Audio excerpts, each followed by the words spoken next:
yo no creo estar nunca listo para agradecer la llegada de López al poder, pero sí creo que lo necesitábamos. Sí, En sí. especial la clase media, necesitábamos una sacudida como estas para decir, cuidado.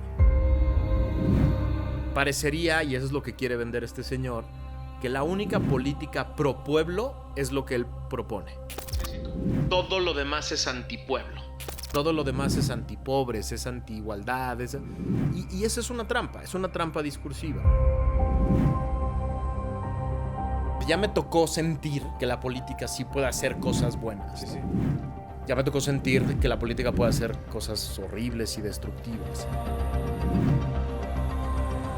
Somos el país más violento del mundo. No se siente padre que el presidente de la República te señale con nombre y apellido. Y en decir que yo era un tal por cual y que yo pertenecía a la mafia del poder. No se siente chido que el jefe del Estado te la cante así directa, ¿no? ¿Trabajé en el mismo gobierno de García Luna? Sí. ¿Tengo algo yo que ver con él? Absolutamente nada, ¿no? Hace un tiempo tuve la fortuna de poder conectar con la persona que les voy a presentar, que seguramente ya han escuchado su nombre en repetidas ocasiones. Para buenas o para malas. Para buenas, para malas y en foros importantes de este país. Me acaba de traer esta sorpresita, que ahorita vamos a platicar un poquito de él. Pero bueno, antes que nada, Max Kaiser, ¿cómo estás? Un gustazo, Checo. Qué gusto estar contigo. Sí, la verdad es que normalmente, digo, a este podcast vienen gente que habla de distintas cosas, pero normalmente estamos un poquito más cerca del arte, de este tipo de cosas, del emprendedurismo. Pero justo te platicaba que empezamos a hacer una sección, salía los lunes, creo.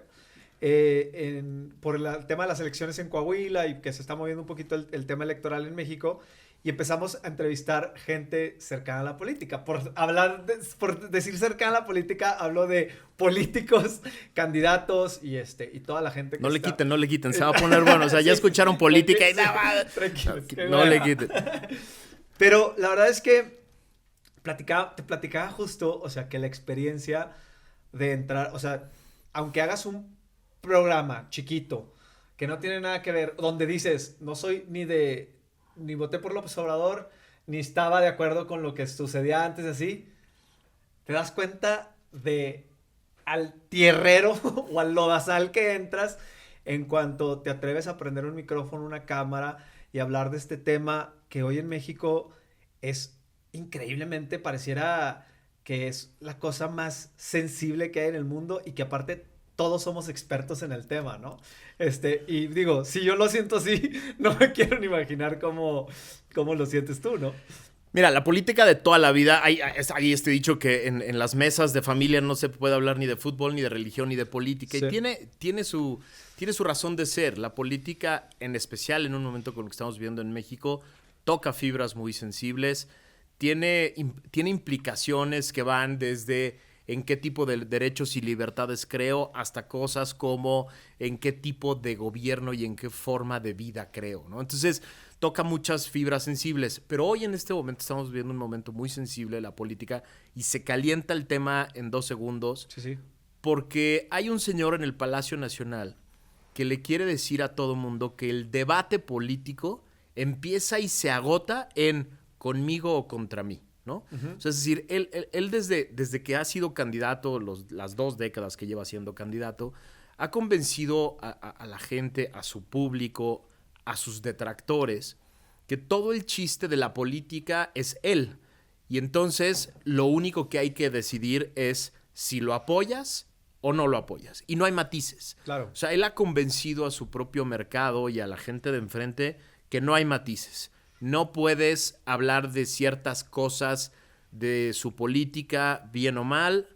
Tienes que apoyar el todo. Y eso ha generado un ambiente muy complejo, ¿no? Sí. Se vuelve muy difícil no tomar un partido, no generar un compromiso, etc. Dicho esto, Checo, yo sí soy, y lo puedo decir abiertamente, de los que dijo hace muchos años, es un peligro. Okay. O sea, yo sí puedo decirlo y hay conferencias, talleres, cursos y hasta libros donde dije, es un peligro. Sí, sí. Y cuando estás frente a un peligro para la democracia, entonces no se valen las medias tintas o son difíciles. Es decir, Claro.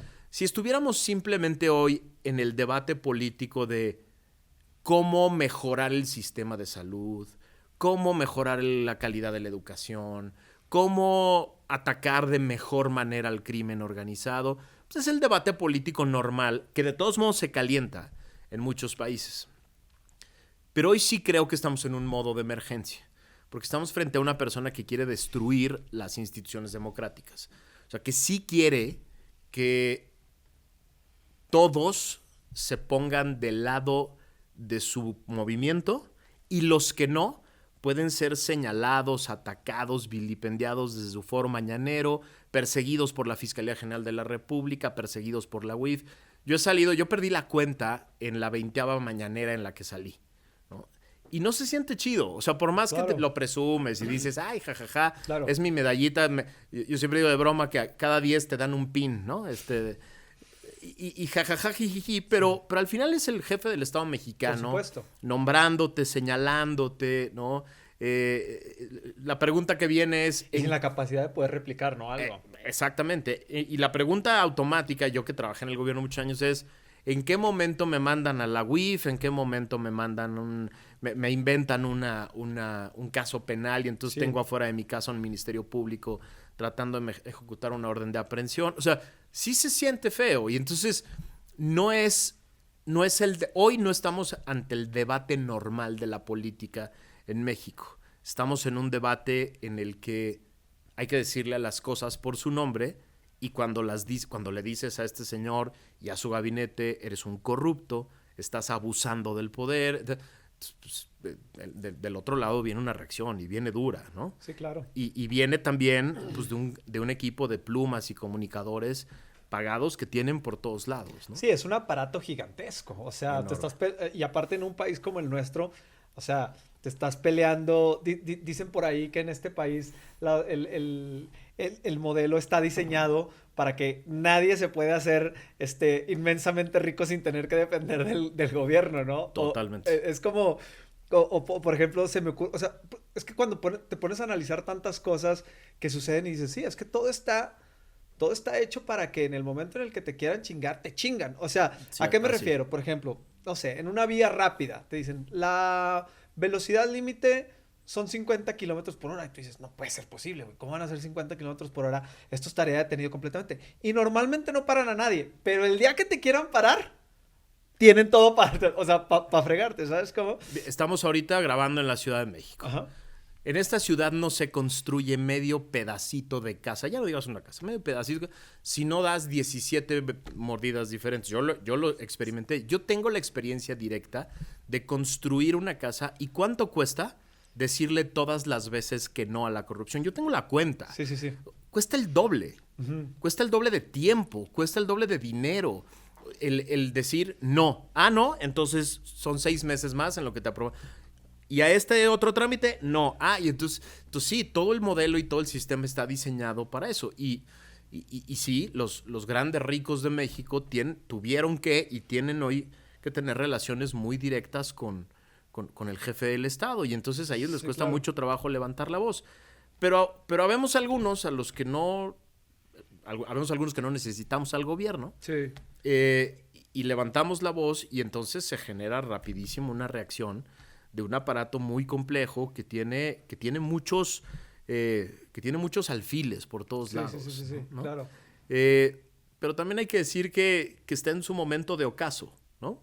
Es decir, ya le fallaron todos los proyectos, ya no hay una sola política de las esenciales que vaya a salir, la pobreza ya no va a ser mejor que antes de que tomó el gobierno, la seguridad ya no va a ser mejor que antes de que tomó el gobierno, la salud va a estar mucho peor de cuando tomó el gobierno, la educación va a estar mucho peor de cuando tomó el gobierno, sus obras emblemáticas son un fracaso porque ya costaron por lo menos el triple, ¿no? Hay gente que dice, sí, pero van a estar listas, sí, pero con el triple de valor.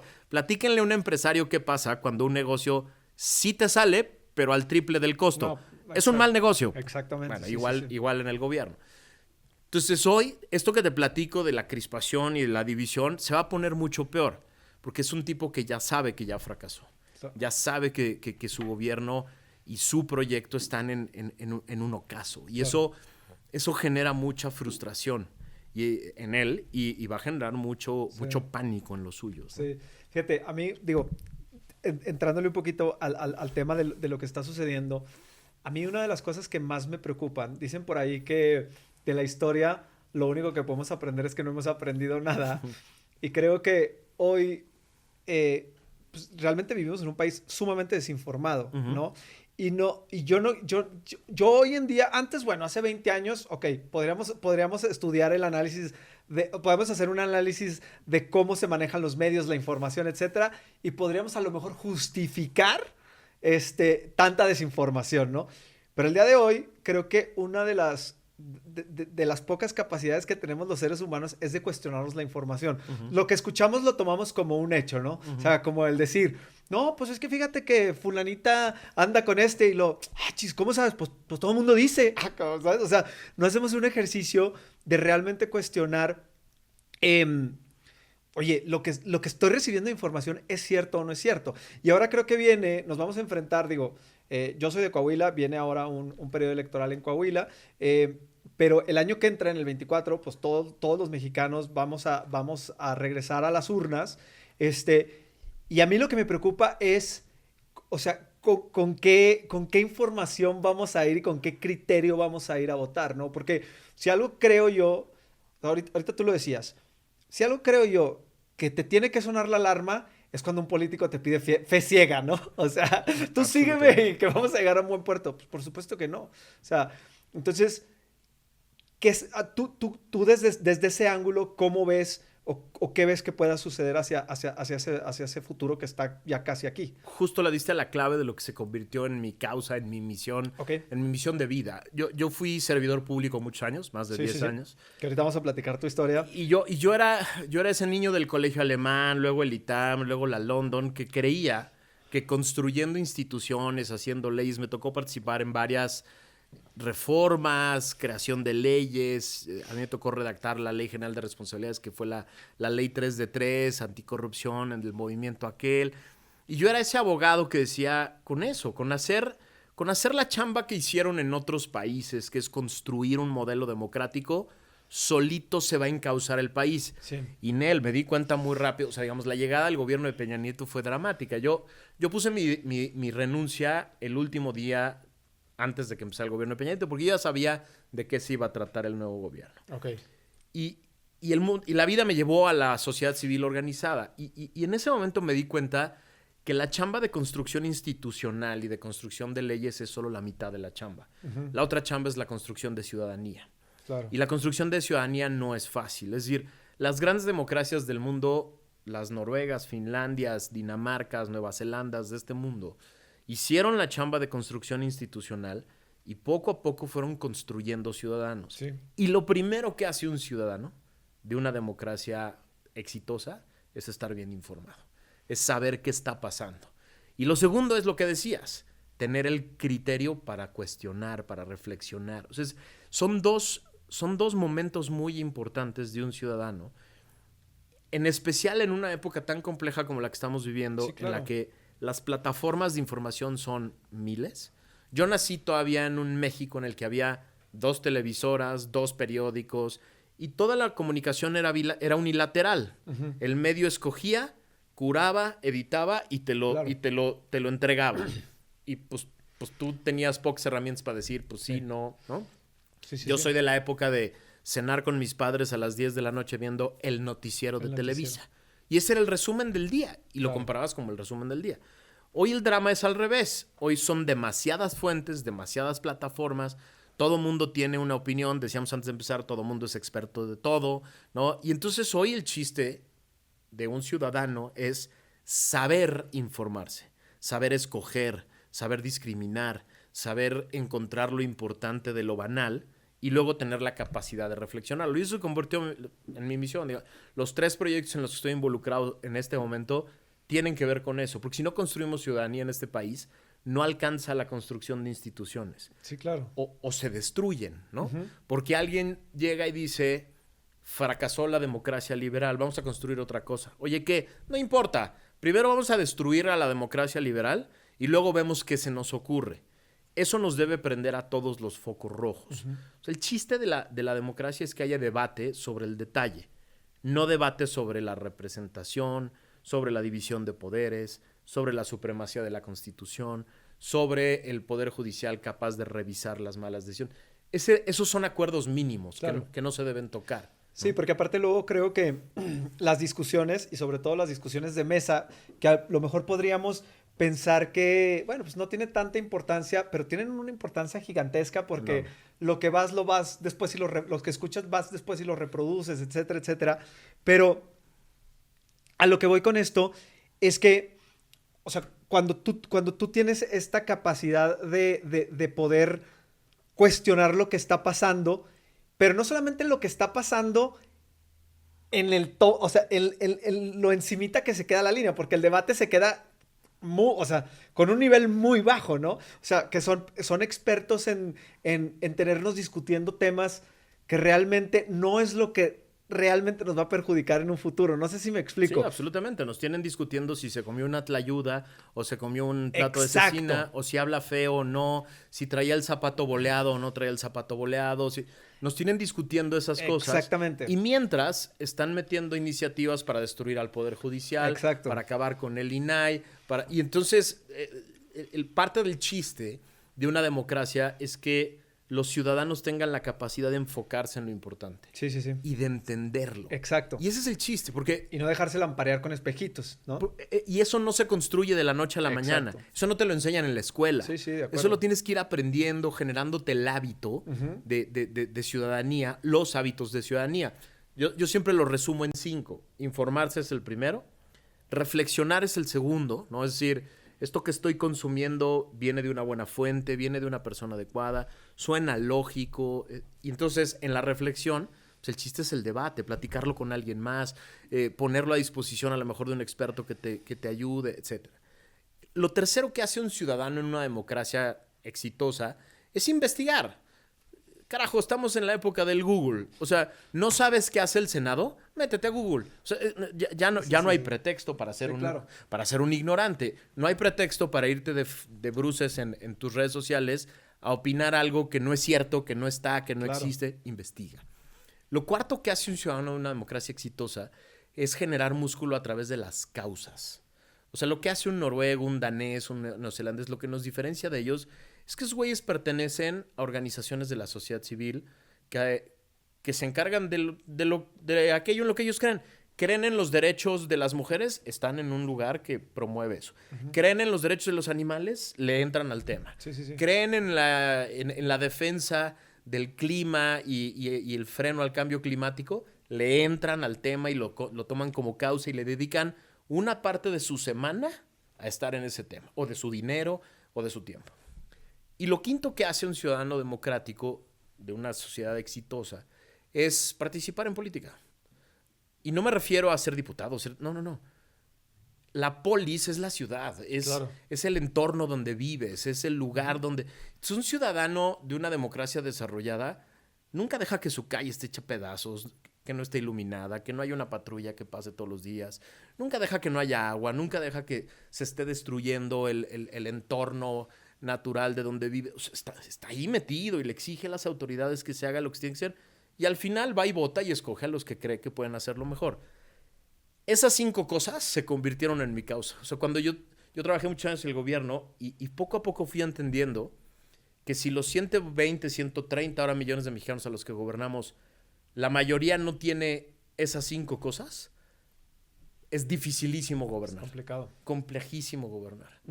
Porque llega un cuate y ofrece regalar dinero, resolver cosas como por arte de magia, acabar con la violencia a través de abrazos, destruir un aeropuerto y construir uno en 2 años que va supuestamente a funcionar mejor, hacer un chuchú por la selva maya y decir que eso va a traer desarrollo a la selva.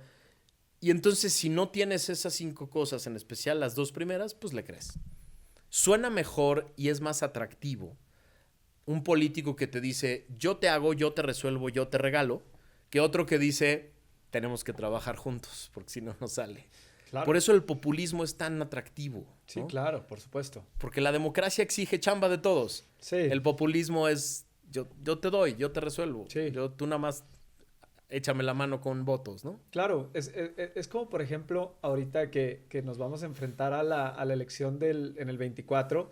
Digo, y obviamente yo sé que el país está tremendamente dividido y que quien está escuchando esto y esté en una postura, o sea, se nos va a dejar venir encima. Ya me calificó de prianista, yo ya soy, o sea, del otro. Pero la realidad es que, ¿estás de acuerdo que si de repente empezamos a escuchar candidatos, o sea, cuando vas a la realidad, porque tenemos que ir a la realidad, si empiezas a escuchar candidatos que empiezan a prometer el cielo y las estrellas güey, aguas. Porque ahorita lo único que puede venir un candidato a prometer es, a ver, primero tenemos que medio reparar ciertas cosas, ¿no? O sea, a lo que nos vamos a enfrentar no es un tema que va a llevar un poco año. O sea, porque si antes estaba en chino, ahorita está, ¿sabes? O sea, ahorita... En chino antiguo. Ajá, ahorita tenemos que regresar a ponernos donde estábamos, ¿no? O sea, porque digo, la verdad, y ahí es una de las cosas que a mí me sorprende, que cuando tú platicas con gente que, yo te voy a ser bien honesto, o sea, y esto es lo que yo creo. Yo creo que cuando fue la elección del 2018, la gente que decía, es que yo voy a votar por Andrés Manuel o yo voy a votar, o sea, no, la gente que estaba del lado de, por ejemplo, del PRI, del PAN, o digo, independientemente de qué tan enterados estuvieras, no tenías muchos argumentos para decirle no votes por él. ¿Sabes cómo? Porque la verdad es que, o sea, creo yo que también parte de la victoria de Andrés Manuel la construyeron los malos gobiernos anteriores, ¿no? Absolutamente. Entonces, cuando tú empiezas a ver que los candidatos te prometen todo y ¿cómo se llama? Y se van de boca y todo esto, pues sí tenemos que empezar a caer en una realidad de decir, a ver, güey, pues la realidad es otra. O sea, yo a lo que voy con todo esto es que no logro entender. Si tú ves la realidad de cómo están las cosas, no nos vayamos muy lejos, ¿eh? Solamente hay que ir al seguro, ¿sabes? O sea, tema de medicinas, cómo están las cosas. Digo, en la pandemia, entiendo que la pandemia fue una emergencia global que sucedió, pero en un país como México, no sé si la gente se debió haber estado muriendo en la puerta los debieron haber dejado morirse en las puertas de los hospitales, ¿me explico? O sea, a lo que voy yo es cómo la gente se sigue cegando, porque creo que también una de las cosas muy importantes que necesita tener un buen ciudadano para vivir en una democracia exitosa es tener una capacidad de decir, me equivoqué, ¿sabes? Y fíjate, yo no espero que me digan, pero sí que lo vean. A ver, regresemos a esto que dices, 2018. México era un país en el que olvidamos, y hablo en plural incluyéndome, a la mitad de los mexicanos. Sí, claro, por supuesto. Que viven en pobreza extrema, que viven en lugares marginados, sin servicios. México en 2018 era y sigue siendo un país desigual en oportunidades, en inclusión, en capacidades. México era un país y sigue siendo un país violento, un país corrupto, con un gobierno corrupto, de la mano con empresarios corruptos. Es decir, el discurso era el correcto y era adecuado, ¿no? Punto y aparte. La persona que estaba emitiendo el discurso era fácilmente ver que no creía en él, porque ya nos había demostrado durante varios años que no iba por ahí. Pero entiendo lo que dicen muchas personas. Bueno, es que del otro lado estaban los otros dos que nos habían fallado ya, de acuerdo. Ahora, ya no hablemos del 18, viene el 24. Ya tuvimos 6 años de esta persona y este movimiento actuando. Nada de lo que dijo que iba a resolver se resolvió. Pero si ese fuera el único problema, entonces estaríamos en una discusión normal de una democracia. No salió bien su programa social de salud. No salió bien el combate a la pobreza. Y ya. Entonces tendríamos una elección en la que lo único que está a debate son los cómo, ¿no? Exacto. El problema es que durante estos 6 años también se encargó de golpear a todo el sistema electoral romper el sistema de abasto de medicinas, destruir todos los proyectos que había de desmilitarizar la justicia y lo llevó a la quinta potencia, ¿no? Sí, claro. Convirtió el presupuesto público en una macrocartera de compra de votos. Es decir, no estamos en un debate normal de una democracia que es política pública A contra política pública B. Estamos en un debate de democracia o no democracia. Okay. Ese es el drama hoy. O sea, hoy la decisión hacia el 24, porque además, insisto, ya no es un tema de opinión, nos lo ha puesto prístinamente claro, ¿no? O sea, lo que él dice es, no quiero un instituto electoral autónomo. Quiero que las elecciones las organice Gobernación. O sea, está ahí dicho varias veces que no quiere una democracia electoral como la que conocemos. Sí, claro. No quiero órganos Que aparte autónomos. Costó muchísimo construir. Costó vidas Sí. construir en este país. No quiero órganos autónomos porque no me choca que me revisen. Entonces, quiere decir, no le gusta que al gobierno lo revisen órganos que se dedican de vigilar y contener el ejercicio del poder en cosas tan importantes como la competencia económica, la energía, las telecomunicaciones, etc. Ya nos dijo clara y abiertamente que no quiere un poder judicial autónomo, que quiere que a la Corte la elija el voto popular de la gente, ¿no? Esta idea chabacana de que si votan por ellos son más legítimos, etcétera, porque le choca la idea que esos señores que no fueron electos revisen la constitucionalidad de sus actos. Y frenen sus iniciativas. Y frenen sus iniciativas, no solo las iniciativas y las reformas, sino sus decisiones administrativas que a veces son muy graves, como por ejemplo la idea de todas las obras públicas son de seguridad nacional. No, claro. ¿no? Es una decisión de política administrativa que va a ser tirada por la Corte y ya lo sabe. Y eso le choca. Entonces, si el debate solo fuera de política pública, bienvenido, qué maravilla. Vamos a platicar de cuál es la mejor manera de construir al IMSS. Pero ese no es el debate hoy. El debate hoy está en si queremos o no sistema electoral, si queremos o no un poder judicial autónomo, en si queremos o no órganos de vigilancia y control. Oye, ¿alguna vez había sucedido algo así en México? O sea, que un presidente fuera tan como abierto en expresar todo esto. Porque aparte siento que como que él, o sea, como que incita al encuentro, ¿no? O sea... Yo creo que sí. O sea, yo creo que la elección del 24 es una elección para... O sea, para allá iba. Iba la idea de cómo llegamos a acuerdos con los que no nos entendemos. Acordemos por lo menos que queremos vivir en una democracia. Después debatimos cómo resolver la salud y cómo resolver la educación. Sí. Pero creo que en lo que podríamos estar de acuerdo la gran mayoría de los mexicanos, incluidos aquellos que votaron por él. Y esa es la salida que te digo. Yo no necesito que me pidan una disculpa. Lo que creo es que todos tendríamos que regresar al acuerdo de queremos una democracia en la que impere el Estado de Derecho, ¿sí o no? Sí. O sea, queremos que la Constitución sea la reina de las decisiones. Sí. Queremos que haya división de poderes. Sí. Queremos que las elecciones las organice un órgano autónomo. Sí. Queremos que el Poder Judicial tenga la capacidad de revisar la constitucionalidad de las... Sí. Si llegamos a esos acuerdos mínimos y reconstruimos esa idea de un Estado democrático, ya después, qué divertido va a ser el debate sobre la política pública. Claro. ¿No? El tema es que hoy queremos revolver todo con lo mismo, ¿no? Okay. Parecería, y eso es lo que quiere vender este señor, que la única política pro pueblo es lo que él propone. Sí, como... Todo lo demás es antipueblo. Todo lo demás es antipobres, es antiigualdad. Y esa es una trampa discursiva, ¿no? Sí. Parte del chiste de empezar a generar instrumentos para que los ciudadanos empiecen a tener más criterio es eso, que tengan la capacidad de distinguir, oiga, no, a ver, platiquemos con gusto de si el IMSS debe o no atender enfermedades graves, pero no vamos a poner a debate si el INE es autónomo o no. Eso no. Oiga, platiquemos con gusto de si el Ministerio Público puede tener a su cargo a la policía de investigación o no. Es una política pública, es una decisión muy concreta, muy sensible, pero muy concreta. Pero militarización no. O sea, Sí, claro.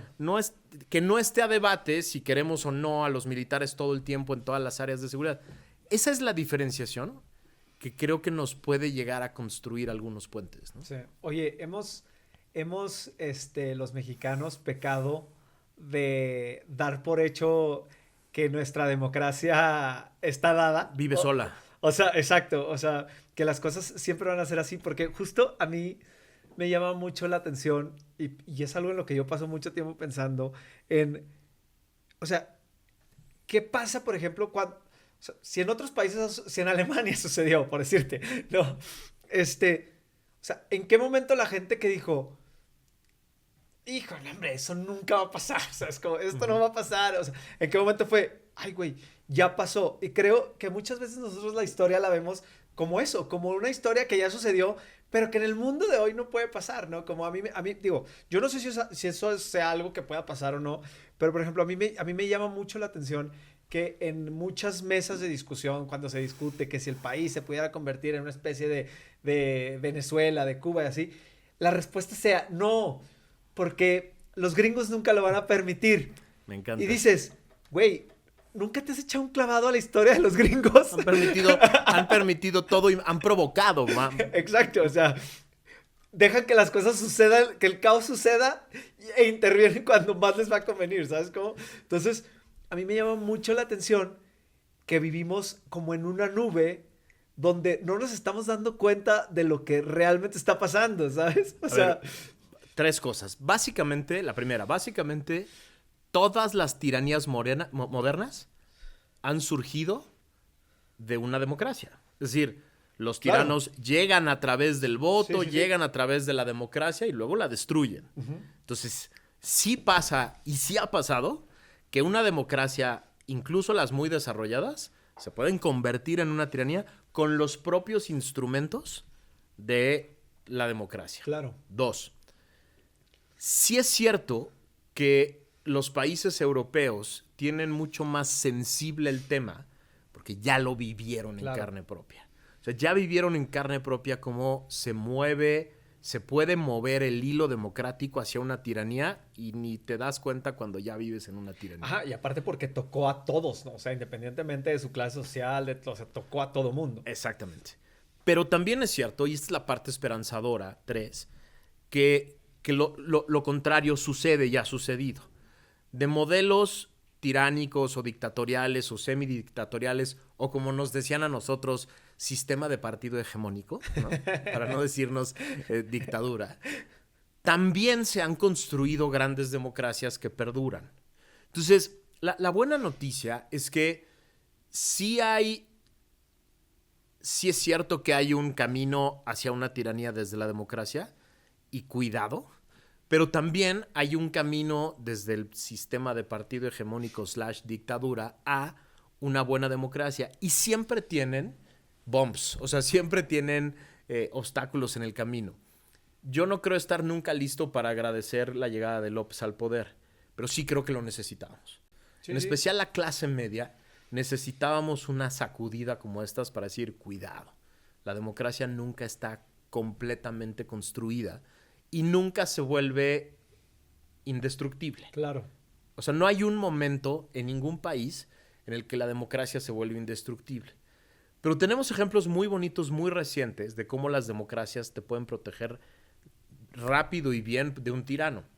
Estados Unidos. Todo el mundo dice, no puede ser, no es una democracia porque permitió la llegada de Trump. No, al revés. Tan es una democracia que permitió la llegada de un tipo como él, pero luego lo limitó en todos los intentos que tuvo de destruir la democracia y de destruir varias cosas. Ejemplos hay miles.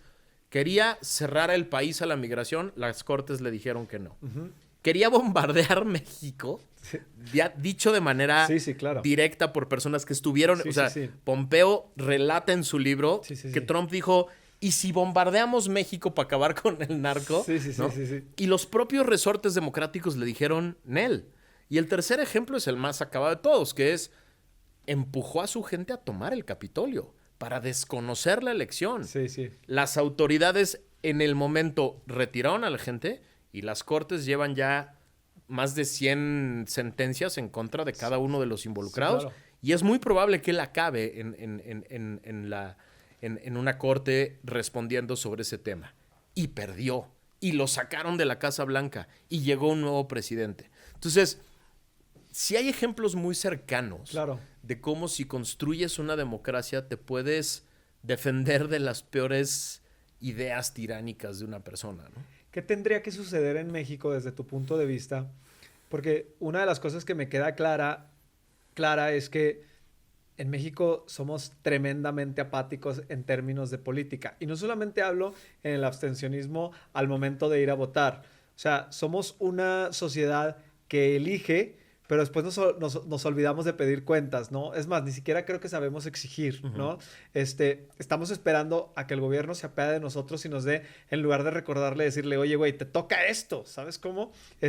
Por ejemplo, aquí pasan de repente cosas que yo me imagino que pasaran en otros países, como por ejemplo lo que sucedió en Ucrania con el tema de que el presidente no se quería anexar a la Unión Europea, que la sociedad le pedía que firmaran y no sé qué y no sé cuánto. No salieron a marchar e hicieron una marcha de 2 horas y luego cada quien se fue a su... No, salieron y se quedaron en las calles hasta que el presidente o renunciara o respondiera al llamado de los ciudadanos, porque al final de cuentas para eso lo pusieron ahí, ¿no? Y me llama mucho la atención el tratar de encontrar cómo logras un encanto, o sea, encantar a la gente o darle ese sentido de, güey, es que a ti más que nadie te interesa, aunque pienses que no te interesa, porque hoy, sobre todo en los jóvenes, es que la política, todos son iguales, todo esto. Y claro, por supuesto, entiendo. Yo te puedo decir que yo soy de los que cree, que digo, yo siempre lo digo, yo no voté por Andrés Manuel López Obrador, pero me parece que también lo que teníamos antes era un caos, ¿sí?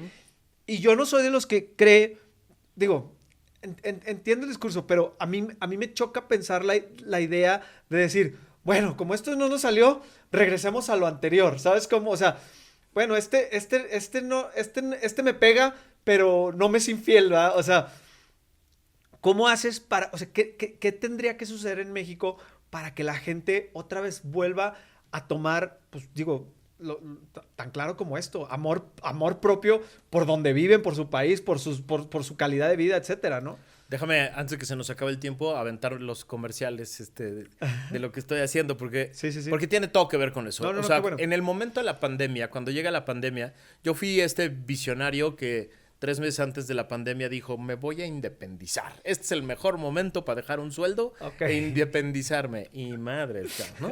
Y entonces la pandemia me orilló a responder una pregunta que siempre me hacían cuando iba a una conferencia, daba una conferencia como estas. La gente quedaba muy emocionada, pero luego alguien levantaba la mano en el público y decía, ¿pero cómo? O sea, sí está padrísimo lo que dices, pero yo, ciudadano de a pie que tiene un restaurante, Sí, claro. ¿cómo? ¿Cómo le entro a todo esto? Entonces, todo eso, digamos, durante la pandemia dije, voy a dedicarle todo este tiempo que tengo ahora a construir instrumentos para atender el cómo, ¿no? Okay. Entonces, regreso a estos 5 puntos de un buen ciudadano. Un buen ciudadano es un ciudadano informado, es un ciudadano reflexivo, es un ciudadano que investiga lo que no conoce, uno que tiene causas y uno que participa políticamente, activamente. Y entonces inventé 3 cosas para ir tratando de, o soy parte de 3 proyectos de varias personas que quieren atender estas 5 cosas. Primero, informarse y reflexionar.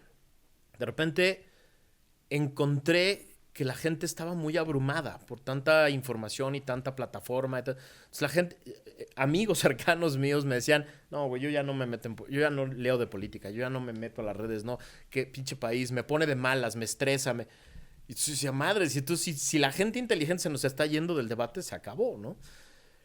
Y entonces traté de atender 3 cosas. 1, lo abrumador que es la cantidad de noticias diarias. 2, lo difícil que es discernir lo importante de lo que no es importante. 3, que nadie te explica. Entonces hice un canal que se llama Factor Kaiser, Sí. que tiene esa idea. O sea, es lunes, miércoles y viernes. Lunes y miércoles sale, digamos, a las 7 de la tarde. Yo te escojo 3 noticias, te las explico bien en 15 minutos. Y el viernes, en 10 minutos, te explico las 10 noticias más importantes de la semana. ¿Por qué? Porque lo que quiero es que la gente empiece a desarrollar esta capacidad de, en poquito tiempo, entender qué es lo importante de lo que no y tener la capacidad de poder utilizarlo para poder discutir. Okay. Segundo proyecto. Juan Pablo Castañón, el expresidente del CCI, un día nos juntamos y dijimos, ¿cómo le hacemos? ¿Cuál es el gran problema de México? Y llegamos a la conclusión de que los candidatos del 18 y los de antes no le habían dado una visión de país a la gente. ¿Cómo podemos ser en 2030? Resulta que Naciones Unidas desde hace muchos años tiene este proyecto de las metas de los 17 Objetivos de Desarrollo Sostenible del 2030. Una visión de cómo puede ser un país. Entonces, convocamos a 32 expertos para hacer una cosa que se llama la Escuela de Ciudadanos. Okay. Es una plataforma digital en la que, igual, con poco tiempo, en 15 minutos, puedes entender la seguridad. En otros 15 minutos, la salud. En otros 15 minutos, la educación. Escuela de Ciudadanos.org, gratis, te inscribes, te metes a hacer el curso básico. ¿Qué es eso? Los expertos más chingones de México diciéndote, así llegamos hasta aquí, esto pasa si no corregimos, Okay. esta es la salida. Y entonces la gente puede, una vez que toma el curso, dice, ok, hay un país diferente que es posible, una visión que nadie te había dado. Y el tercer proyecto es este, el libro de Lo que diga tu dedito. Paco Calderón y yo nos juntamos un día y dijimos, tiene que haber un conocimiento mínimo de la gente de qué es el Estado, de qué es la Constitución, de qué es el Congreso, de qué es la democracia. O sea, si no hay ese conocimiento mínimo, por más información que recibas, se pierde en opiniones y en cosas. Si sabes qué es la Corte, si sabes qué es la democracia, si sabes cosas mínimas, además ilustradas con caricaturas, para que no te pierdas, por lo menos esa información que recibes puede generar una reflexión mucho más formada que alguien que no tiene la menor idea de qué es el Congreso. Qué es. Entonces, a lo que me acabé dedicando es a formar ciudadanos con instrumentos concretos. Oye, ¿cómo le entro yo a ese tema? Infórmate 3 veces a la semana de los temas importantes. Sí. Compra este libro y ten un conocimiento mínimo de qué es la democracia. Sí. Y métete a la Escuela de Ciudadanos para saber qué es lo que dicen los grandes expertos de México de cuál debería de ser la gran agenda de futuro de este país. Con esas 3 cosas, De acuerdo. ya puedes empezar a entrarle a las discusiones importantes, ¿no? Sí, de acuerdo. Esa es un poco la idea. O sea, esa fue mi misión que tenía muchos años trabajando y que se acabó de cristalizar Oye, en que la aparte pandemia. ahorita te voy a tener orgulloso porque me platicabas que volaron Sí. volaron los ejemplares de Lo que diga tu dedito y tuvieron que reimprimir de emergencia En chinga. porque... O sea, la primera edición... Pues, eso es buena señal, ¿no? Es una muy buena señal. La primera edición de este libro sale en preventa en Amazon y de pronto se acabó. O sea, de repente en Amazon, me empezaron a escribir, oye, Amazon me está limitando a solo 3 libros. Y entonces de repente, ¿qué pasó? Pues se agotó. Y se agotó en las librerías y entonces tuvieron que reimprimir rápido. Qué buena onda. La gente está empezando a interesarse por estas cosas. Porque entiendo yo a quien dice, no, ni me hables de política, yo no me... Porque la política de la división y de la discordia estúpida no sirve. Claro. Pero si le acercas instrumentos como este, o le enseñas la Escuela de Ciudadanos y... Sí, para construir. De pronto en 15 minutos se entiende de política de salud pública, por ejemplo. Tenemos ahí a una de las mayores expertas de política y de derechos de salud pública, que es Sofía Charbel, por ejemplo. Entonces, en 15 minutos dices, o sea, el derecho a la salud es esto, ¿no? O de pronto escuchas a Luis Carlos Ugalde, expresidente del INE, del IFE, a él le tocó, hablarte de cómo debe ser un sistema electoral y para qué sirve. En 15 minutos dices, ok, ya entendí. O al exministro José Ramón Cosío te dice, a ver, ¿por qué no funcionan bien hoy las Cortes y el Poder Judicial? Por esto. ¿Cómo podrían funcionar mejor? Por esto. ¿Pero qué pasa si no las tenemos? Pasa esto. Sí, claro. En 15 minutos ya entendí. Una persona normal, de pronto, en 15 minutos puede entender la relevancia del Poder Judicial. Eso es lo que queremos. O sea, lo que queremos es que poco a poco empiece a funcionar. Y Factor Kaiser igual. En lugar de echarte el noticiero de 1 hora o tener que leer 10 periódicos y para decir, yo te ayudo a entender cuáles son las 3 notas importantes del día. Te ayudo a explicártelas a modo de que entiendas qué implicaciones tienen hoy y qué implicaciones tienen hacia adelante. Y lo padre además es que en Factor Kaiser vamos a entrevistar a todos los precandidatos a la presidencia y a todos los precandidatos a la jefatura de gobierno de la Ciudad de México. Okay. Llevamos ya 4, publicados. Ya hay 2 más grabadas, hay 3 más agendadas. ¿Por qué? Porque lo que queremos es darle elementos a la gente para que decidan. Ok. O sea, la gente me pregunta, ¿quién es el bueno? ¿Quién es el gallo? No me preguntes, decide tú. Exacto. No me preguntes a mí. O sea, yo te puedo decir quién me gusta más a mí. Exacto. Pero eso no necesariamente va a atender tus intereses. Entonces, yo te pongo las entrevistas que han salido súper amenas, Sí. muy netas, ¿no? Tú velas. Que creo que es algo que también está pasando en el país, ¿no? Que el político también está entendiendo Que hay que acercarse. y que hay que bajarse del pedestal, ¿no? Pues antes todos estos políticos solo le aceptaban entrevistas a las grandes televisoras, ¿no? Con todo el... Sí, a don Jacobo y Exacto. cosas así. ¿No? Y yo no he tenido una sola negativa, ¿eh? Ajá. O sea, yo tengo apenas 4 meses de haber empezado mi plataforma. Sí. Y ahí va, es un canal de YouTube. Sale por YouTube y sale por podcast, ¿no? Sale por las 2 vías, exactamente el mismo programa. Y no he tenido una sola negativa. Todos me han dicho que sí, claro. Todos le han entrado, todos, además son entrevistas muy divertidas porque desde que empezamos así como esta, sin cortes, sin edición. Claro. Una toma, cabrón, ¿no? Sí. Estos están acostumbrados a, no, a ver eso que dije, le podemos... No, Nel, cabrón, así como salió lo que dijiste. Entonces, pues ahí ves a las personas de verdad, ¿no? Claro, sí, es mucho más humano. Que al final de cuentas creo que es lo que necesitamos, ¿no? O sea... Estamos en este mundo de los community managers y de los asesores de imagen sí me han tocado un par de precandidatos que están más preocupados por cómo el botón, el que aparte color, lo ves. O sea, se nota. Tú cuando ves un video de un candidato, en cómo mueve las manos, te das cuenta si está siguiendo un guión o no. Sí, y que te quiere... Le preguntas una cosa y te regresa al talking point que traía. Exacto. Sí me ha pasado. Y entonces, yo no tengo pedo. Pues, o sea, yo... Pero ya no resuena en la gente. Pero yo lo que quiero es que la gente lo vea. Sí, claro. O sea, porque lo que no queremos, Checo, es que en el 24 quede no solo de candidato a la presidencia, porque la gente se olvida que se renueva la presidencia, todo el Senado, toda la Cámara de Diputados, varias gubernaturas, miles de presidencias municipales, la mayoría de los congresos locales. O sea, son miles de candidatos los que van a estar en juego. Entonces, el chiste es que la gente los vea, los conozca. Claro. O sea, yo quiero ayudar a la gente, a entrenar a la gente, a que sepa qué preguntas son las que los ponen a trapear un rato y las preguntas que los sacan de sus talking points que ya les había preparado el asesor de imagen. O sea, este candidato que le preguntas por A y dice, pues ahorita saco el tema de allá.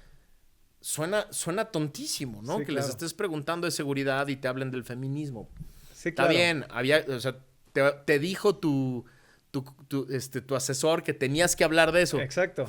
Y se oye el guión aparte, ¿no? Exacto, se oye horrible. Entonces tú como ciudadano lo ves y dices, y ese güey un día va a tener que tomar una decisión gravísima sobre un operativo en un lugar muy complejo. Si no tiene el talking point del asesor, ¿qué va a decidir? Sí, claro. Y en cambio, ha habido varias de las entrevistas en las que digo, ay, güey, muy bien. Una pregunta tras otra y bien contestadas. ¿Te entusiasma lo que puede venir en base, dentro de lo empapado que tú estás, te entusiasma lo que puede venir? Sí, me entusiasman 2 cosas. La primera es que yo en mi vida había visto a la clase media tan movida, tan organizada y tan interesada en este tema. Ok. He ido a una reunión tras otra de empresarios, miembros de la academia, amas de casa que están organizándose y que están moviéndose y que quieren hacer algo. Un par de mujeres que de pronto de la nada de organizarse para llevar a los niños a la escuela, se organizaron para llevar 50 camiones a la marcha del 13 de noviembre, ¿no? O sea, esas cosas están pasando y eso me ilusiona muchísimo. O sea, en ese mismo sentido de el hambre por... quiero comprar ese libro, quiero hablar de política, quiero ver la entrevista. Y lo segundo que me ilusiona es que creo que ya entendieron incluso los necios de los partidos de oposición que este ya no es un mundo de proyectos personales. Eso justo era un tema al que yo quería llegar. Pero dime lo que más... Ya lo vi, o sea, a ver, eso no quiere decir que no haya divas que crean, hombres y mujeres que crean que todavía se puede, ¿no? Hay varios en la oposición que quieren imponer su proyecto personal. Sí. Pero creo que ya saben que ya no vuela. O sea, y lo que me ilusiona es que creo que vienen propuestas, no del lado de Morena, ¿eh? A ver, de allá un señor va a decidir, el más lambiscón va a ser candidato a la presidencia, el más lambiscón va a ser candidato a jefe de gobierno, él va a decidir todas las demás candidaturas. Entonces, de ese lado ya sabemos cómo se mueve. Habrá quien le guste esa parte, a mí no me gusta. De este lado va a haber mucho debate y va a haber mucha competencia. Y al final, fíjate, a todos les he hecho 2 preguntas. 1, si quedas tú, ¿vas a convocar a los que fueron tus pares a tu gobierno? Todos me han dicho hasta ahorita que sí. Ok. Y la segunda pregunta es, si no quedas tú, ¿te vas a romper, vas a hacer berrinche, vas a desconocer o te vas a sumar? Y todos me han dicho que se van a sumar. Ya lo dijeron en video. Claro. Ya está ahí puesto. El internet no olvida. Y el internet no olvida. Entonces, esas 2 cosas me ilusionan mucho. Sí. Una ciudadanía despierta y una clase política que empieza a recibir los mensajes. Sí, porque a mí justo una de las cosas que muchas veces no me checa es, haz de cuenta, ok, sí, vivimos en una democracia y qué bueno que la tenemos y todo lo que tú quieras. Pero de repente te vas y te enfrentas a una elección, ¿no? O bueno, o viene una elección donde dices, sí tengo la capacidad de decidir, pero tengo la capacidad de decidir entre 4 cuates que me impusieron, ¿no? O sea, ¿cómo se da la toma o sea, cómo se toma la decisión de los candidatos? Creo que también tiene que cambiar, porque luego resulta que es porque hasta dicen, no, es que, o sea, hasta en las mismas películas, no, tú aguántate, te va a tocar, Sí. Pues no se trata de que te toque, güey, se trata de que te escojan, ¿no? O sea, justo tenemos un año los ciudadanos. que eso es un ejemplo, por ejemplo, con Trump, que cuando fue... Sí, ya no tenía sea, de otra. No, o sea, pero que cuando fue el candidato de los republicanos, se tuvo que aventar toda la ronda de debates, Sí, así, o sea, y literal fue el candidato porque la base de los republicanos quisieron que fuera. Lo Y eso pusieron. es súper democrático, o sea, independientemente de lo que él sea y represente, o sea, eso creo que también es una parte fundamental, ¿no? Absolutamente. Y la buena noticia, Checo, es que tenemos un año para hacer eso. Sí, Es decir, sí. bueno, menos. Tenemos 6 meses, vamos a decir, los ciudadanos, para decirle a los partidos, no te voy a comprar la mierda que me mandes, la que sea. No voy a apoyar a cualquier candidato de los que a ti te gustan de tus burocracias internas. Si quieres mi voto, quieres mi confianza y quieres mi movilización, pregúntame. Claro. Pregúntame qué candidatos me gustan. Pregúntame cuáles deberían de ser las prioridades. Pónmelos ahí, yo decido, Sí, claro. exhíbelos. La trampita que yo le quiero hacer a las burocracias partidistas se quieren esperar y quieren... la trampita que yo le quiero hacer está bien, mientras tú te esperas, yo se los voy a poner a la gente. Claro, obvio. Ahí están, ¿no? Sí, obvio. Y se me están ocurriendo ahí travesuras como, por ejemplo, pensar que a lo mejor si los candidatos que tuvieron más visualizaciones de su video, pues los convoca un debate entre Eso ellos, estaría padrísimo. mientras los partidos Claro. se deciden hacer sus debates formales, Claro. acartonados, de hueva. En una de esas los invito a una mesa como esta y órale, cabrones, tenemos 2 horas para que se pongan aquí una madriza. Claro. Y la pongo ahí a disposición de la gente. Sí, ¿no? claro. Porque aparte justo creo que eso también va a orillar a los partidos políticos a que tengan que escuchar a la gente. Pues Claro. si lo estás viendo ahí, o sea, ya no hay, o sea, el chiste es cada vez empujarlos más a que ya no puedan hacerse güeyes de decir, no, es que así no es. No, o sea, realmente, o sea, ustedes están ahí porque nosotros queremos que estén, no porque nos los impusieron, ¿no? Y creo que ahí también puede venir la clave Mira, si hay una cosa que yo, y te lo decía hace rato, cuando tuve de invitado a Tolini en el una cosa de las que yo le decía es, yo no voté por Andrés Manuel, pero si la neta algo te envidio, o sea, digo, independientemente si es genuino, no sé yo, o a toda la base que sigue al presidente es... Qué padre que tienes algo que te entusiasma tanto, ¿sabes cómo? Porque creo que eso es súper importante. Cuando ¿cuánta gente sale a votar y en la urna decide por quién va a votar? Porque no tiene ni idea de lo que está haciendo. A lo mejor para presidente de la República no, pero ¿cuánta gente conoce, o sea, la propuesta del candidato a diputado por su distrito local? ¿Sabes cómo? Sí. O sea, y eso creo que... O sea, de lo que no te estás dando cuenta es que le estás entregando a la gente, a ciertas personas, el poder de que tomen decisiones en tu nombre. O sea, ¿sabes? No es cualquier cosa de, pues ya, de todos modos siempre va a ser lo mismo. Y en especial porque la elección del 24, igual que la del Estado de México y Coahuila, se van a definir por una cosa: participación. Claro, sí, Ese de acuerdo. es el definidor de acuerdo. las elecciones del año que entra. Sí, de acuerdo. Abajo del 55%, Sí. Morena tiene todas las de ganar. Porque ganan las bases, la movilización, el dinero, el crimen organizado, Ok. etc. Arriba del 55% ya no hay cómo controlarla. No estoy diciendo que arriba del 55 o 60 gana la oposición. Lo que digo es, arriba del 55% Morena ya no controla la elección. Ok. Y entonces la controlan los ciudadanos. Ok. Y ahí ese es el chiste. Entonces, si los partidos, puesto de otra manera, si la oposición quiere ganar en 24, tiene que mover la participación. Ok. Y la única manera de mover la participación es lo que tú dices, que la gente se siente entusiasmada. Es decir, para que salgan los que normalmente no salen, tiene que haber algo extra que los mueve. Claro. Y eso extra que los mueve, mi apuesta es, inclúyelos en la discusión. Por supuesto. Inclúyelos en la discusión de las políticas, de las propuestas, de los candidatos, etcétera. Inclúyelos en la discusión. Claro.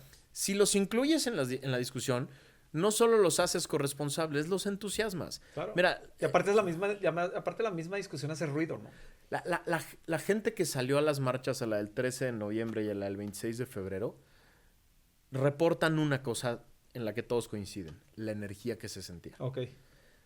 Cuando te movilizas y estás con otros que comparten una causa como tú, se siente una energía bien chingona. Uh-huh. Y eso es a lo que los partidos, esa es la oportunidad que tienen hoy los partidos de oposición. Sí. Movilizar a la gente en torno a causas concretas, en torno a fines concretos, genera entusiasmo, genera energía positiva. Y esa es la oportunidad que todavía tienen hoy. Si los partidos de oposición deciden cerrarse, decidir entre ellos, escoger candidatos reciclados y tratar de decirnos somos la alternativa contra López, van a encontrar muy poquito entusiasmo. Sí, claro. Porque creo que la clave la decías hace rato. Creo que hoy básicamente nadie quiere regresar al pasado. No, nadie. Nadie. O sea, cuando te dicen, es que si no apoyas a López quieres al PRIAN. No, Nel. O sea, yo quiero algo nuevo. Exacto, por supuesto. Yo quiero algo nuevo. Obvio. Sí, o sea, yo no quiero a los de antes.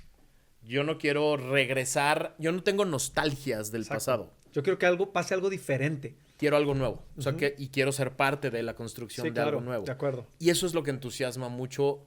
O sea, la gente está viendo que eso hoy es una posibilidad. Construir algo nuevo. Puede ser que eso nuevo traiga ahí etiquetas que chocan un poco. Sí. PAN, PRI, PRD. Son etiquetas que no gustan. Y estoy consciente. Pero si esas etiquetas son solo eso, las etiquetas de un proyecto mucho más grande que esas etiquetas, eso puede generar mucho entusiasmo. De acuerdo. Como ciudadanía se nos olvida el peso que tenemos, ¿no? Todo el tiempo. O sea... Todo el tiempo. Pareciera... Decían por ahí que en la época de los romanos, a los esclavos un día dijeron, híjole, pues ¿sabes qué? Vamos a vestirlos a todos igual.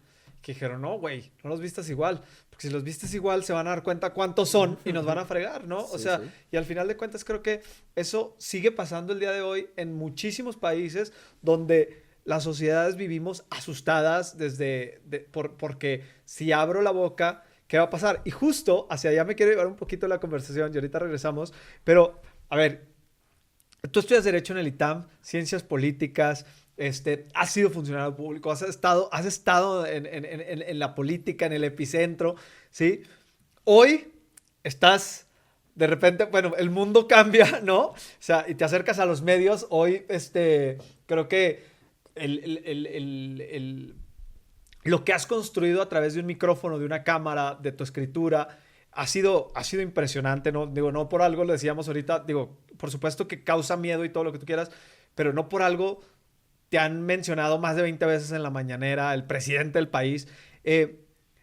Platícame un poquito cómo llevas esto, sobre todo, digo, sin engañarnos de que no vivimos en un país extremadamente peligroso para hacer lo que tú haces. Si yo a veces cuando doy una opinión digo, ay, güey, si habré... O sea, no me quiero imaginar todos los días a levantarte. O sea, ¿qué es lo que te impulsa? ¿Qué es lo que te mueve? ¿Y cómo lidias con esta parte pues, porque no te rajas? Mira, me mueve una causa de vida. O sea, sí, desde muy chavito yo fui yo era el chavito que decía que quería ser presidente. Yo era el chavito que decía que quería cambiar el país. Y poco a poco la vida me fue llevando primero al gobierno y entender y ver percibir que el gobierno sí puede cambiar la vida de la gente y puede hacerlo para bien. Es decir, cuando la gente dice toda la política es mierda, no, a mí ya me tocó experimentar, ver, sentir a muchas personas que eran mis equipos trabajando por una causa y que esa causa acabara en cosas buenas, ¿no? O sea, a mí me tocó, por ejemplo, cuando yo era subsecretario en Función Pública, me tocó hacer todos los convenios marco para comprar millones de medicinas a menor precio y ahorrar millones de pesos para que toda la gente del IMSS y del sector salud tuviera medicinas a tiempo. O sea, ya me tocó sentir que la política sí puede hacer cosas buenas, Sí, ¿no? sí. Ya me tocó sentir que la política puede hacer cosas horribles y destructivas. Ya me tocó ver que tiene que ver con el diseño, con las personas, con el control. O sea, ya lo pude percibir. Ya me tocó estar también, un ex jefe mío, Juan Pardinas, el exdirector del IMCO, me decía que yo ya había sido borracho y cantinero, ¿no? O sea, ya me tocó estar de los dos lados de la barra, ¿no? Ajá. O sea, el que hace las leyes, y luego del otro lado el que sufre. A mí me tocó... cuando hice la ley 3 de 3 y la ley general de responsabilidades y todo este movimiento, me tocó que el gobierno de Peña me pusiera Pegasus en mi teléfono y me espiara y me amenazaran y me cayeran auditorías, me investigaron, me trataron de sancionar por mi actuar como servidor público antes. O sea, ya me tocó todo esto y al final, déjame decirlo así, Dios me ha cuidado mucho y no me ha pasado nada, ¿no? Entonces, y me han amenazado de todas las maneras posibles. O sea, y las más feas fueron como funcionario público, porque sí eran personas que sabes que sí te la podían cumplir. Sí, claro, por supuesto, sí. Las amenazas de redes. Que no sabes que son de esos de redes, exacto. Las amenazas de redes las tomo como lo que son. Sí, sí. No se sienten chidas, pero las tomo como lo que son. Pero ya me he tocado vivir de las otras, de las fuertes. No se siente padre que el presidente de la República te señale con nombre y apellido, ¿no? Claro. Y me ha mencionado varias veces con nombre y apellido. Un día se tomó como 10 minutos en leer un tuit mío, ¿no? Y en decir que yo era un tal por cual y que yo pertenecía a la mafia del poder. Pues, no se siente chido que el jefe del Estado te la cante así directa, Sí, ¿no? claro.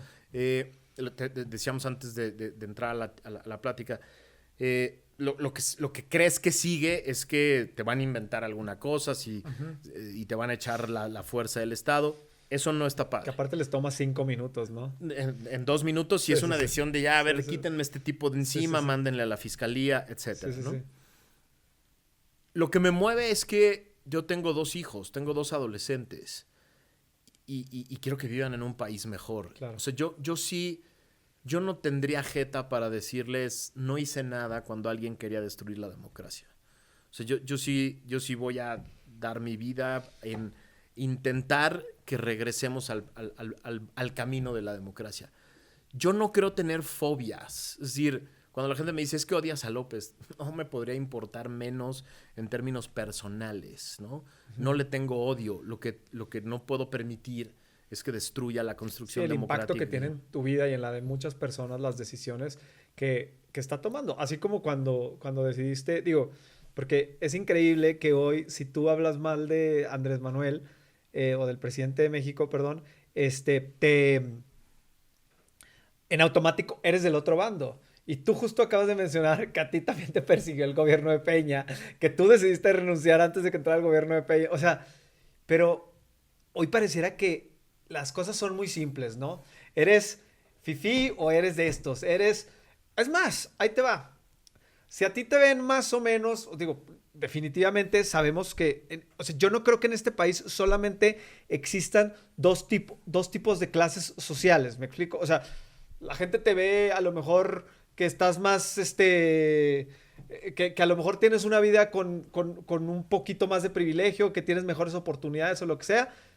Sí, güey, pero te catalogan como si vivieras la vida de Carlos Slim, ¿sabes? Como, o sea, y hay un abismo gigantesco entre una cosa, y tú también tienes problemas, y tú también te enfrentas a muchísimas cosas, a retos todos los días que te están pegando, ¿no? El pequeño empresario, el cuate que va arrancando, o sea, también se enfrenta a un montón de cosas que no necesariamente es porque, es que antes estábamos mejor porque éramos muy privilegiados, ¿no? O sea, para nada. Yo creo que durante la pandemia, cuando estaba haciendo estas travesuras, yo creo que cuando me mandaban a la WIF a investigar mis cuentas, alguien decía, déjenle una lana a este güey, cabrón, ¿no? Pobre cabrón. O sea, es mucho trabajo el que hay detrás de ir reconstruyéndote. Y son muchos sacrificios que hay que hacer. Yo tengo una familia que dice, pues órale, cabrón, vas, güey, ¿no? Sí. Pero de pronto sí tienes que empezar a construir alianzas y construir relaciones con personas, incluso personas a las que se les dice poderosas, porque te vuelves muy vulnerable si eres una voz solitaria que le trata de hacer al Quijote, ¿no? Ahora, dicho esto, creo que estamos en un momento bien interesante en el que justo es más peligroso ser menos vocal que no serlo. ¿A qué me refiero? Yo creo que mi mejor protección en este momento contra el gobierno es ser es que le genere un costo enorme que a mí me pase algo, ¿no? Porque en este momento los que están en real peligro, o sea, para no hacerme la víctima, los que hoy viven peligro real son, por ejemplo, los reporteros de las ciudades que no son la Ciudad de México. Los reporteros que están en Tamaulipas, los que están en Veracruz, los que están en Coahuila, esos sí viven en peligro real. Porque tienen una voz muy local, porque no los penan en otros lados, porque de un manotazo los quitan de enfrente. Ellos sí viven un peligro permanente. Somos el país, si combinas homicidios de reporteros, homicidios de luchadores de derechos humanos y homicidios de personas directamente relacionadas con la política, candidatos o dirigentes o coordinadores de campaña, somos el país más violento del mundo si combinamos esas tres cosas. Entonces, los que vivimos en la Ciudad de México, los que tenemos una plataforma, los que tenemos un nivel de reconocimiento, tenemos algún nivel de protección justo por eso. Sí. Esas personas que se están literalmente jugando la vida en los lugares más peligrosos del país. Yo no soy reportero, yo soy analista, yo soy... Esas personas que están rascándole para buscar la verdad en Veracruz, para buscar la verdad en Tampico, en Reynosa, en Michoacán, en Morelia, ¿no? Esas personas sí se están jugando la vida todos los días. Sí, y a esos son a los que tendríamos que estar volteando a ver para cuidarlos, porque sin ellos no vamos a saber la verdad, ¿eh? Sin las cosas que esas personas rescatan jugándose la vida, game over, ¿eh? Ahí sí se acaba la verdad. Yo tengo la fortuna de tener una plataforma, de tener un nivel de preparación tal, de dedicarme a temas que no son tan peligrosos, déjame ponerlo así. Entonces, no me gusta decir, pobre de mí, estoy en riesgo. No, en riesgo están esos güeyes que están jugando el pellejo todos los días, ¿no? Sí, claro. Sin embargo, no necesariamente es el peligro de que te pueda suceder algo físicamente a alguien en tu familia, sino que también pues es echarte un montón de gente encima nada más porque una persona dijo, denle con todo a este o que cuate, te inventen cosas, fíjate, a eso me refiero. En un programa del cuate Julio Astillero, un diputado de Morena salió a decir que yo estaba involucrado yo fui contralor de la Semarnat del 2007 al 2009. Entonces el cuate llegó al programa y se puso a inventar, al estilo Morena, ¿no? Inventar todo tipo de cosas. Entonces alguien me avisó, oye, güey, ¿ya viste lo que está diciendo este cuate? Me habló incluso la encargada de invitados del programa y, oiga, ¿no quiere contestar? Déjeme verlo. Todo era una mentira. El cuate de repente dijo cosas como, Max no fiscalizó un fideicomiso que se formó en el 2004 en la Semarnat. Yo llegué en 2007, cabrón. O sea, ¿cómo? ¿No? Y yo lo denuncié el caso y le di todas las pruebas y él se negó a investigarlo abiertamente, me rechazó las pruebas y le pregunta al cuate ¿cuándo hiciste la denuncia? En 2015. Yo tenía 7 años de haber salido del cargo cuando él dice que... Cuando vi la entrevista, dije, qué asco qué poca ética del comunicador... Sí, claro. Que le acepta todas estas incongruencias que él estaba escuchando. Él tenía enfrente de sí mismo mi currículum y cuándo entré de la Contraloría de la Semarnat, cuándo salí, y le estaba aceptando al diputado las mentiras abiertas que estaba escuchando. Entonces, cuando me vuelve a hablar de la de invitados, le dije, oiga, no voy a ir a darles bola a un programa sin ética que es capaz de decir la mentira que sea. A eso estamos expuestos todo el tiempo los que hacemos esta chamba, ¿no? Sí, porque aparte la mentira, independientemente de que sea mentira o verdad, se queda y volvemos a lo mismo. La gente no se cuestiona si la información es verdadera o falsa. O sea, lo estaba diciendo uno de los comunicadores consentidos del gobierno con un diputado del gobierno. Seguro es verdad. Exacto. En los 15 o 10 minutos que dura la entrevista, se dijeron todo tipo de falsedades que solo de escucharlas eran claras, ¿no? Sí. Solo de si tenías tantita inteligencia y armabas cuándo estuve yo, cuándo estuvo él, de qué se trataba, cuándo lo denunció, cuándo le dijeron que no, etcétera, quedaba perfectamente claro que yo no tenía nada que ver con el tema. Claro. Pero eso no les gusta, ¿no? La verdad no les gusta. Y eso se queda, está ahí en las redes, se mueve en las redes, etcétera, ¿no? Tratar de ponerte a negarlo, darles fama. O sea, si yo contestaba, si yo salía, pues solo les ayudaba a mantener esta maquinita de mentiras, ¿no? Claro. Entonces, pues, acabas aprendiendo a no engancharte. Y sabes que el meme va a estar ahí, la entrevista va a estar ahí, ¿no? Tú te sigues dedicando a lo tuyo, ¿no? Sí, claro. Y cuesta trabajo, o sea, ¿te costó trabajo en algún momento, digo, sobre todo cuando, no sé, de alguna u otra forma eras nuevo a las redes, a las cuentas, ¿te costó trabajo? No, es algo que, o sea, la disciplina es la disciplina de no mentar madres y no contestar se va generando. Y ¿no? que no te impacte, ¿no? O sea, sí. Porque, digo, uno podrá creer en sí mismo todo lo que tú quieras, pero de repente, o sea, el que todo el tiempo te estén golpeando, pues te puede también, digo, a nadie le gusta, o sea, no está... Se afecta. Mira, por ejemplo, yo soy mitad judío, ¿no? Mi padre es judío. Entonces siempre le digo la broma que del lado izquierdo soy judío, del lado derecho soy católico, ¿no? Entonces, jajaja. Debajo de un tweet, yo puedo ser al mismo tiempo pinche judío y pinche nazi. Entonces... Sí, súper incongruente. A veces sí te calienta, ¿no? O sea, a veces sí de repente me dicen, pinche judío extranjero, ¿qué haces opinando en México? No, a ver, soy mexicano, 100% mexicano. Y voy a opinar lo que sea y no me voy... Entonces, ¿te dan ganas de decirle algo? Mira, lo que sí hago de vez en cuando, porque sí leo hacia abajo de los comentarios, agarro al más estúpido, al más y lo expongo, ¿no? O sea, sí los expongo. Sí, claro. Y de repente, ¿por qué le conté? No, nada más te lo estoy enseñando para que lo veas, para que veas a lo que me enfrento todos los días, ¿no? Y entonces, de repente, sí, al que me dijo pinche nazi, digo pinche judío, bla, bla, bla, sí lo expuse, ¿no? O sea, claro. Lo cité para que todo el mundo lo viera. Le contesté, mira, pinche no, judío sí, a mucha onda. Hice ahí un jueguito como de chiste. Sí, la empiezas a capotear, ¿no? De alguna u otra forma. Y te ríes un rato. Sí hay algunos que enchilan. No, por supuesto. Y mejor dices... Sí. Y por ejemplo, lo que tengo como regla es todo aquel cabrón que me acuse de un delito. O sea, si me dicen pendejo, pelón, nombre de perro, pues sí, nombre y apellido, cabrón, ¿no? Pelón, pues sí, y no pasa nada. Chaparro también, ¿no? Eso no tengo bronca. Todo aquel que me acusa de un delito, en especial que tenga que ver con el narcotráfico, por todo el rollo de García Luna. ¿Trabajé en el mismo gobierno de García Luna? Sí. ¿Tengo algo yo que ver con él? Absolutamente nada, ¿no? Me topé con él 2 veces en todo el curso del gobierno.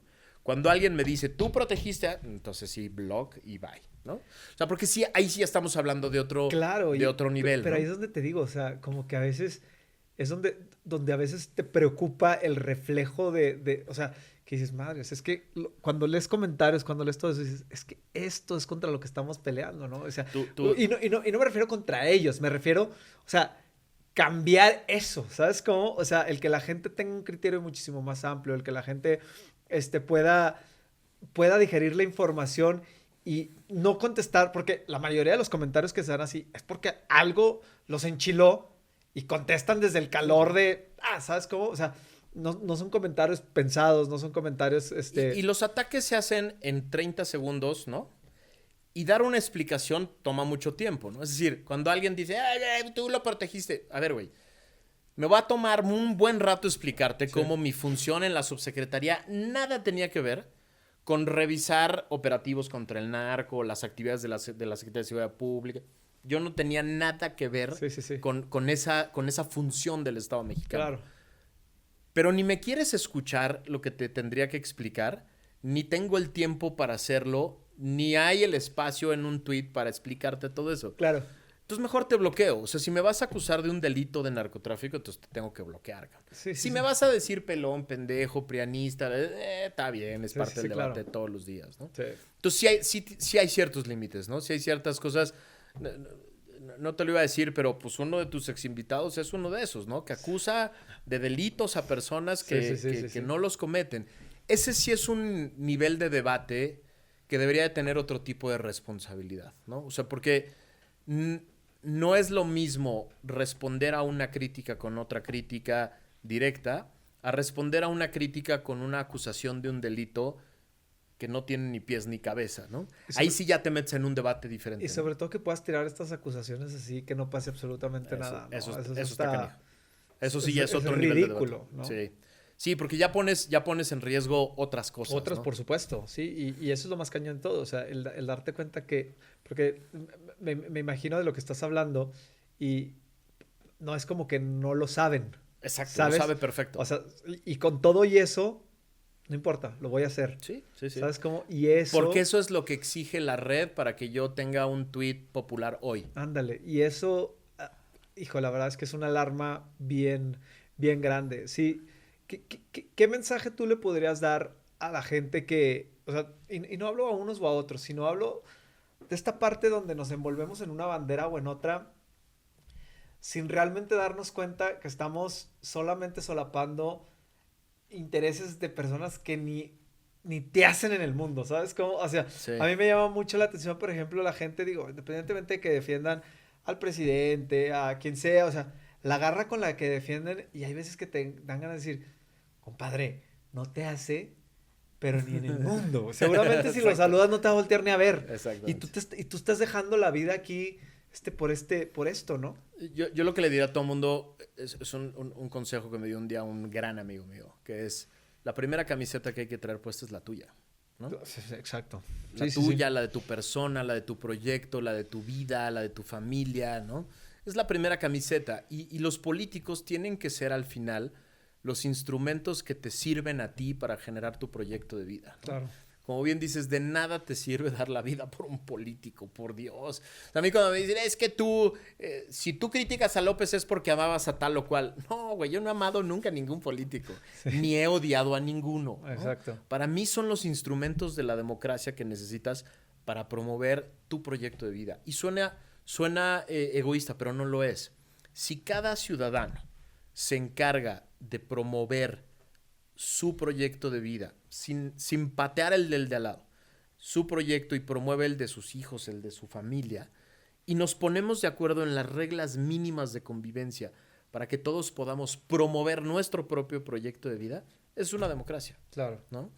Y entonces la política y los políticos se convierten en instrumentos, eso es lo que son, en instrumentos para que mi proyecto de vida sea posible. Claro.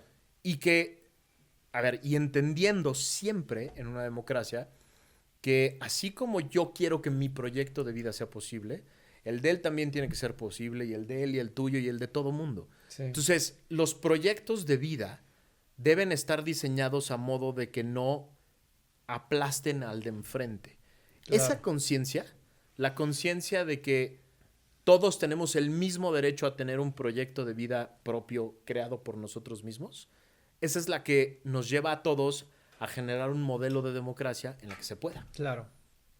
Sí, de acuerdo. Queremos totalmente reglas para que se pueda. Se puedan los de todos. Exacto, y que no unos queden nada más a la deriva. Y de ahí te va a salir el diagnóstico. Sí, pero es que a la gente más pobre de este país nunca la voltearon a ver. A la fecha todavía no la voltean a ver. Ese es el foco más grande que tenemos que tener. A la fecha todavía no la voltean a ver. Hoy yo tengo muchas más oportunidades que muchas personas. Sí. Entonces, hay muchas cosas. Yo pago, tú y los que estamos aquí, pagamos el IMSS y no lo usamos. Claro. O pagamos muchas cosas que no utilizamos. Porque las democracias también son solidarias. Claro. Entonces, hay personas que necesitan muchas más facilidades e instrumentos para poder hacer su proyecto de vida. Y una cosa que yo creo que es muy importante también es, y creo que tocamos el tema hace ratito, es esta parte de entender que no porque tengamos una democracia quiere decir que estamos del otro lado. O sea, la democracia en realidad, digo, a lo mejor no te va a gustar lo que voy a decir, pero la realidad de la democracia es que es la menos peor de las opciones. Nada más que hay que construirla todos los días para tratar de hacerla mejor, ¿me explico? Porque no por el hecho de que tengas una democracia quiere decir que estás del otro lado. Puedes tener una democracia y estar, pues como hace mucho tiempo estamos aquí, ¿no? Mira, yo cuando mis alumnos me preguntaban, yo di clases en el ITAM como 17 años, y me preguntaban, ¿qué es la democracia? Yo soy muy futbolero, y se los explicaba de una manera muy sencilla. Esta semana, mañana, no sé cuándo salga el podcast, pero mañana juegan el Real Madrid contra el Manchester City en la Champions y en la noche el América contra las Chivas. Juegan exactamente con el mismo libro de reglas, el mismititito, el mismo balón, la misma cancha con las mismas medidas, la misma portería, el mismo tipo de árbitro, exactamente las mismas reglas. Y van a ser 2 partidos completamente diferentes. Uno va a ser una cosa espectacular con todo el talento del mundo. Me refiero al del América. Sí. No, o sea, uno va a ser una joya de partido. Sí, ya fue la ida. O sea, mi hijo y yo lo veíamos y decíamos, qué talento de jugadores haciendo maravillas en la cancha. Y el otro seguramente va a ser un partido muy aburrido, lleno de mal fútbol, vamos a decirlo así, con las mismas reglas. Bueno, eso es la democracia. La democracia de Noruega y la de México es muy parecida en términos institucionales. Sí, claro. Las constituciones son muy parecidas, la división de poderes es muy parecida, las funciones de cada poder son muy parecidas. Lo que cambia son los actores. Exacto. Los jugadores son lo que cambian, lo que hacen que una cosa sea una maravilla y otra cosa sea una porquería. Entonces, el chiste es, y los actores somos todos, no solo los políticos, los jugadores somos todos. Eso, por supuesto, y inclusive la mayoría somos los ciudadanos, ¿no? Y el punto es, ¿cómo el Real Madrid tiene a un Vinicius y el América tiene a un Layún, ¿no? Sí. Porque hay todo un esquema detrás que hace que un equipo pueda tener a una maravilla de jugador. Hay una porra, hay una afición que no permitiría jamás que el Layún jugara el Real Madrid, ¿no? Y entonces, pues esos somos los ciudadanos. O sea, los ciudadanos de un país somos los que provocamos que haya cierto tipo de líderes y aceptamos que haya cierto tipo de cosas que hacen esos líderes o no. De acuerdo. Un noruego jamás va a aceptar que haya un político idiota, incapaz, ¿no? Déjame ponerte un ejemplo muy concreto. Un noruego jamás aceptaría que su proyecto de infraestructura más importante estuviera siendo construido por un preparatoriano que no tiene idea de obra pública. El Tren Maya lo está construyendo un cuate que acabó la prepa y que no tenía idea de obra pública. Otro ejemplo. Las compras de medicinas multimillonarias del Insabi, que ya desapareció, las estaba haciendo un güey que era el escolta de López en la campaña. O sea, el que le cargaba el portafolio es el que tiene a su cargo hoy miles de millones de pesos para comprar medicinas. Un noruego jamás permitiría eso. Jamás. Sí, claro. Jamás lo permitiría. Porque, o sea, es como si un aficionado del Real Madrid permite que un jugador quemado de la cantera esté jugando, o un cuate gordo, feo y mal jugador esté de delantero de uno de los equipos más famosos del mundo. No se puede. Ni siquiera es concebible. Lo van a buchar en cuanto Ni siquiera es concebible. Sí, exacto. O sea, en cuanto platiquen la idea, ¿no? Entonces, el símil del fútbol y de la democracia me sirve mucho para decirle a la gente, por mejores reglas que tengamos, si no tenemos buenos jugadores, los resultados de la democracia son diferentes. Sí, claro. Punto. Totalmente de acuerdo. No hay de otra. De acuerdo. Pues Max, te agradezco mucho que hayas estado aquí. La verdad es que el tiempo se va de volada con las pláticas cuando se ponen como se puso esta. Te felicito muchísimo por lo que diga tu dedito, que la verdad me causó muchísimo entusiasmo que cuando me platicaste, no, es que se acabó de volada y tuvimos que reimprimir. Así que la verdad es que vale mucho la pena, chéquenlo. Y Factor Kaiser, ahí está a la disposición de todo. Quien tenga Facebook puede ver Factor Kaiser y YouTube, todo el mundo Twitter, tiene. está... Por eso te digo, o sea, quien tenga Facebook lo puede ver porque...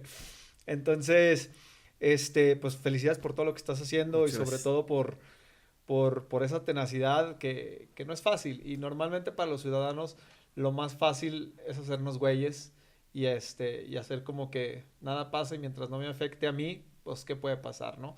Y eso creo que es muy valioso lo que estás haciendo. Te lo agradezco muchísimo. Muchas gracias por la invitación y gracias a todos por vernos.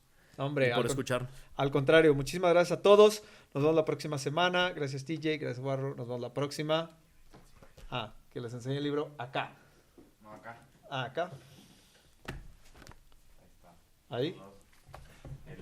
Listo. Bueno, nos vemos la próxima semana. Muchísimas gracias. Gracias Max, gracias TJ, gracias Barro. Bye bye.